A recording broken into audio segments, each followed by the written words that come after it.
In outro informe, área Novo, onde lobira spoedeisende hulp na hospital está claro. Não está em função ainda, mas já acaba por dar sneak peek de turno qual está o serviço e possibilidade de putin na seção Novo aqui. É mais espacioso e melhor acessível para ambulância. Essa aqui está a seção AWE de segmento construído no melhor cuido de Dr. Horacio e Odivar Hospital.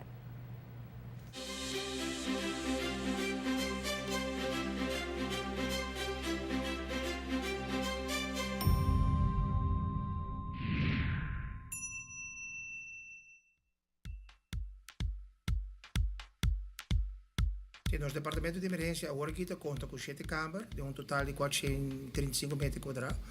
No futuro, nosso hospital novo, o departamento de emergência também tem 1.300 e plus metros quadrados e também tem 19 câmaras no total. Então, a diferença é mais grande mesmo. Onde nós temos 5 câmaras especiais, câmara especial da qual tem 3 câmaras de traumatologia e 2 cardiologia e 3 câmaras de traumatologia, onde também tem radiologia dentro, que é bom de novo de baixo na radiologia para sacar portrait, na mesma cor. E também nós também tem 2 wachtkamer, eigenlijk 3 wachtkamer mesmo. Nós temos wachtkamer para Muchanang, onde também tem speelruimte para Muchanang. E também nós temos 2 entradas à parte, uma entrada para paciente que também com cana e paciente que também com ambulância. Tudo isso junto está com 5 cantorna cerca, nós temos 19 câmaras para tratamento.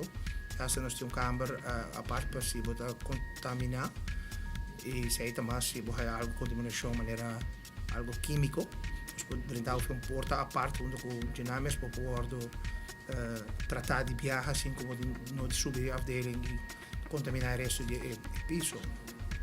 Fora disso aí nós temos banda de robês, ora botar dentro da entrada principal, botar pida abrir para trás, nós também trazemos healing garden, onde o paciente não pode sentar, mas também o paciente de piso pode sentar com a família.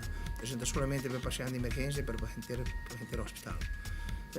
Então, é uma diferença mais grande, da qual nós tínhamos 7 câmaras só, para 19 câmaras, nós esperamos que seja assim, alívio no guardamento largo com porting no departamento de emergência. E também nós temos 2 câmaras de triagem que vai ter que mais ligar comparar com o que nós temos. Nós esperamos que tudo isso aqui junto, nós fazemos nos departamento de emergência mais clã-vriendelijk. Onde você sente que mesmo tem que mais bem, aqui que você bem malo, mas toch nós estamos por poder essa experiência no nosso departamento de emergência tem que mais bem possível.